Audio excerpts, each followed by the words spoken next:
أشهد أن لا إله إلا الله وحده لا شريك له وأشهد أن محمدا عبده ورسوله أما بعد فأعوذ بالله من الشيطان الرجيم بسم الله الرحمن الرحيم سامعین و ناظرین کرام، السلام علیکم ورحمۃ اللہ وبرکاتہ۔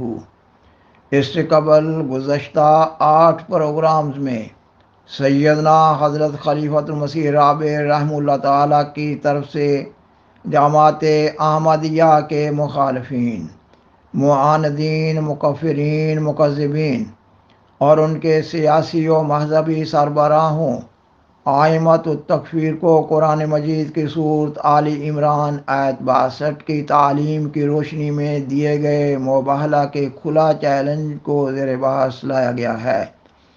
یہ کہ سیدنا حضرت خلیفۃ المسیح رابع رحمہ اللہ تعالی نے 10 جون 1988 کے خطبہ جمعہ کے ذریعہ مباہلہ کا یہ چیلنج دیا۔ مباہلہ کے چیلنج کا مکمل متن 4 پروگرام میں قسطوار پیش کیا جا چکا ہے۔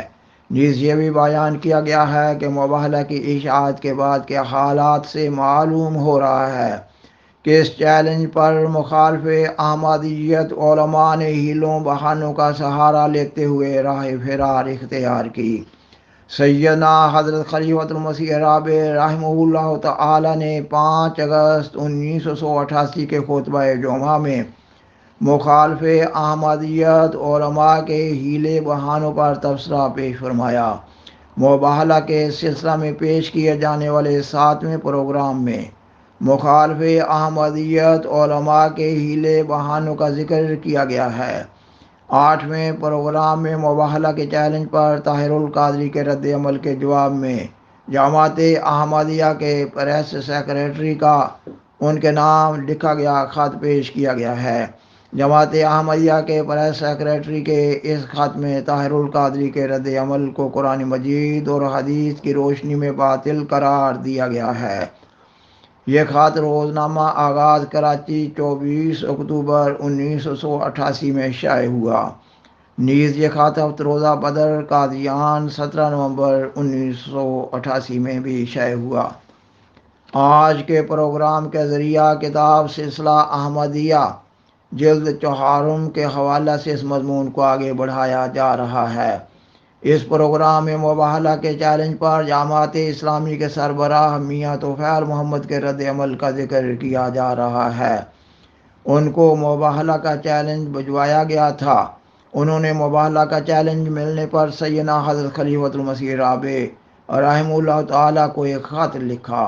اس خط کے جواب میں جماعت احمدیہ کے پریس سیکریٹری نے انہیں لکھا: جناب میاں طفیل محمد صاحب، آپ کا خط حضرت امام جماعت احمدیہ ایدہ اللہ تعالی کی خدمت اقدس میں موصول ہوا۔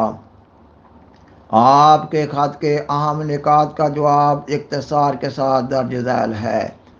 نمبر 1، آپ نے فرمایا ہے کہ احمدیوں کو قرآن پاک کی اصطلاحیں استعمال کرنے کا کوئی حق نہیں، کیونکہ ہماری پارلیمان، ہماری عدالتیں اور ہمارے علماء و مکفرین سب کے سب مرزا غلام احمد قادیانی اور ان کے پیروکاروں کو خارج از اسلام اور غیر مسلم قرار دے چکے ہیں۔ آپ کی اس تحریر سے صاف ظاہر ہوتا ہے کہ آپ محض ایک دنیا دار آدمی ہیں اور مذہب کو بھی صرف سیاست کے ترازو میں تولنا جانتے ہیں۔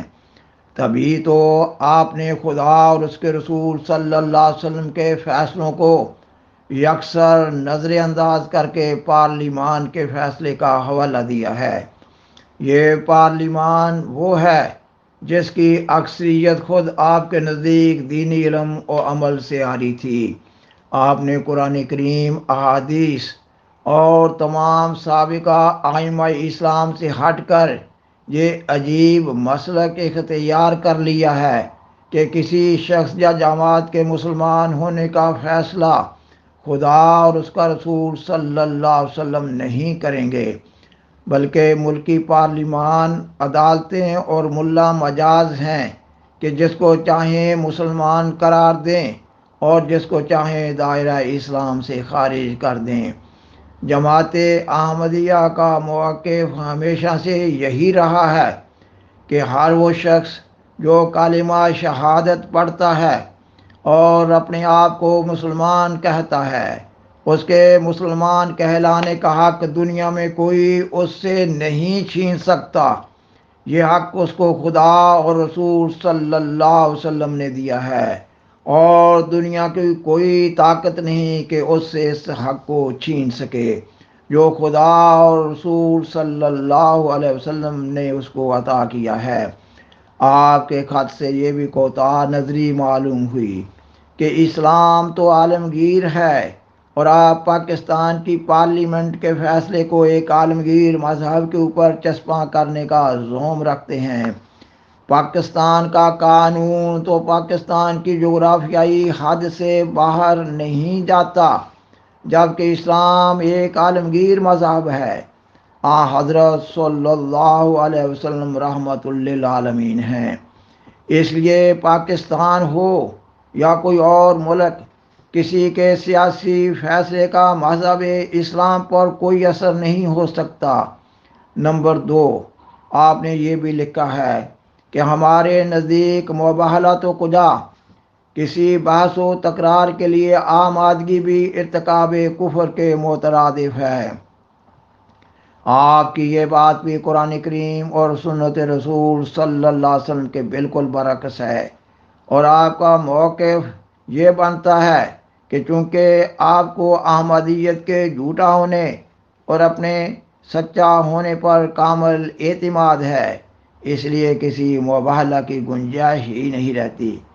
آپ نے یہ کتنا خطرناک موقف اختیار کیا ہے، اور حضرت اقدس محمد مصطفیٰ صلی اللہ علیہ وسلم اور قرآن کریم کی ایسی ہتک کی ہے کہ آپ پر کثرت سے استغفار لازم ہے۔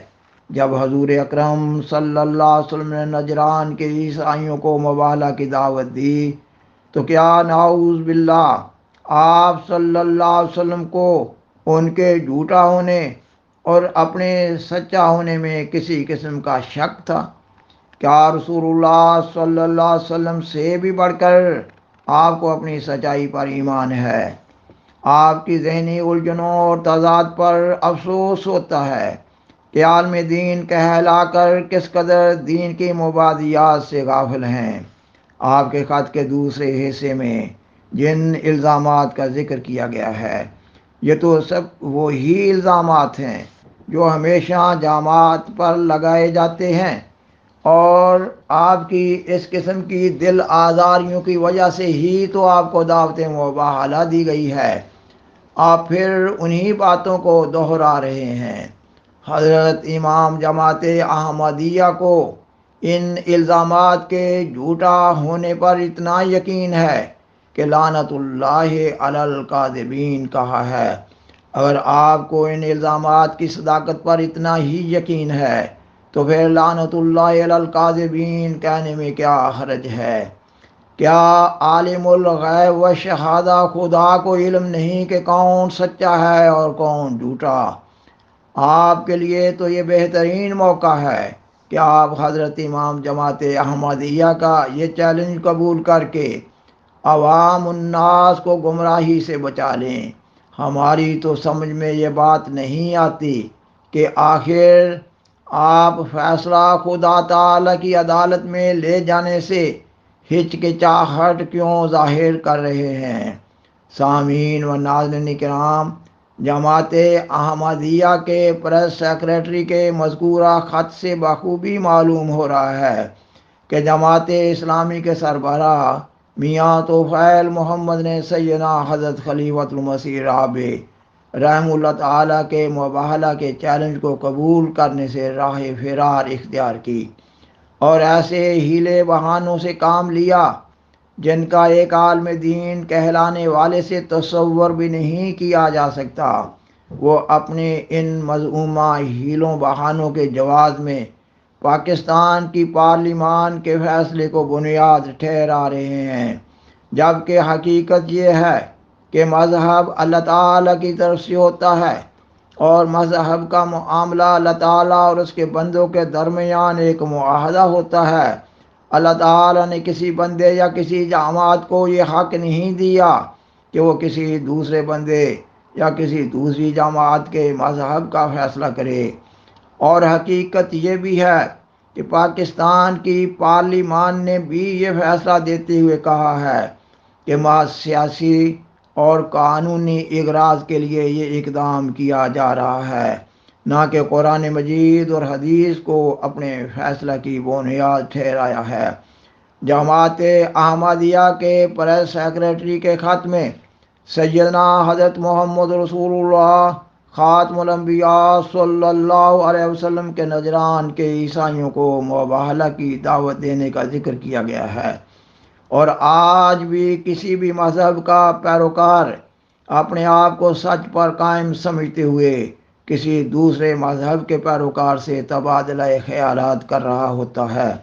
اس حقیقت کے تحت جماعت اسلامی کے سربراہ میاں طوفیل محمد کا یہ موقف انتہائی بودھا اور باطل ہے کہ جماعت احمدیہ سے بات ہی نہیں ہو سکتی۔